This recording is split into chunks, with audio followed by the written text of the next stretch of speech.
ప్రభునందు ప్రియులకు క్రీస్తు యేసు వారి ఘనమైన నామములు శుభములు తెలియచేస్తున్నాం. ఈ దినము హెబ్రోన్ క్యాలెండర్ వాగ్దానము. దేవుడు తన్ను ప్రేమించు వారికి ఏవి సిద్ధపరచనో అవి కంటికి కనబడలేదు, చెవికి వినబడలేదు, హృదయమునకు గోచరము కాలేదు. 1 కొరింథీ 2:9 దైవజనుడు పౌలు గారి ద్వారా కొరింథీలో ఉన్న సంఘానికి దేవుడి మాటలు తెలియజేస్తున్నాడు. ప్రియులారా, దేవుడు తనను ప్రేమించే వారికి ఏవి సిద్ధపరచునో అవి కంటికి కనబడలేదు. నిజమే, మన యొక్క ఆధ్యాత్మికమైనటువంటి జీవితంలో దేవుని ద్వారా మనము దీవించబడాలి అంటే మనము ఆయనను ప్రేమించే వారంగా ఉండాలి.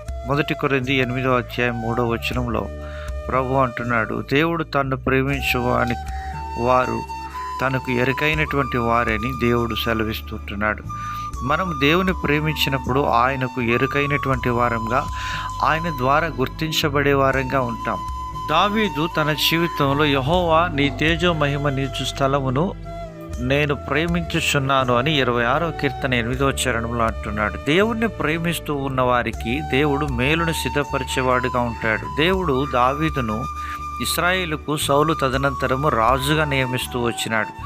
ఆ రాజు అయ్యేటువంటి పరిస్థితి దావీదుకు తెలియదు. దావీదు గొర్రెల కాపరి అయినప్పటికీ దేవుడు తనకు సిద్ధపరిచినటువంటి మేలును దేవుడు తగిన సమయంలో దావీదుకు అనుగ్రహిస్తూ వచ్చినట్లుగా మనం చూస్తూ ఉన్నాం. దేవుని వాక్యంలో రాయబడి ఉంది, యాకోబు రాసిన పత్రిక 1:12 శోధన సహించువాడు ధన్యుడు, అతడు శోధనకు నిలిచిన వాడై ప్రభు తన్ను ప్రేమించు వారికి వాగ్దానం చేసిన జీవ కిరీటము పొందును. ప్రియమైనటువంటి దేవుని ప్రజలారా, ఎటువంటి శోధనలు గుండా మనం వెళ్తున్నప్పటికీ ప్రభు మనతో కూడా ఉన్నాడు అనే సత్యాన్ని మనం మర్చిపోవద్దు.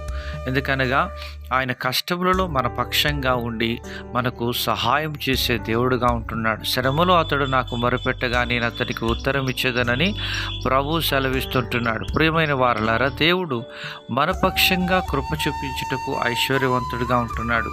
మత్తయి సువార్త 25:34 దేవుని వాక్యం సెలవిస్తుంది, అప్పుడు రాజు తన కుడివైపున ఉన్న వారిని చూచి, నా తండ్రి చేత ఆశీర్వదించబడిన వారలారా రండి, లోకం పుట్టినది మొదలుకొని మీ కొరకు సిద్ధపరచబడిన రాజ్యమును స్వతంత్రించుకొనుడి అని ప్రభు సెలవిస్తున్నాడు.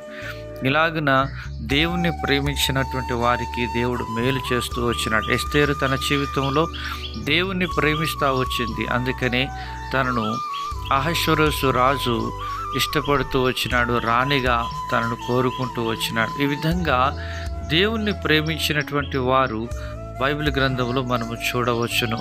వారు దీవించబడ్డారు, అనేకులకు దీవెనకరంగా ఉంటూ వచ్చినారు. అలాగున మనము కూడా అనేకులకు దీవెనకరంగా ఉండాలి అంటే ఎల్లప్పుడూ మనము ఆయనను ప్రేమించే వారంగా ఉండాలి. అలాగ ఉండడానికి పరిశుద్ధాత్మ దేవుడు మనకు ఎల్లప్పుడూ సహాయం చేసి తన రాకడ వరకు నిత్యము నడిపించును గాక.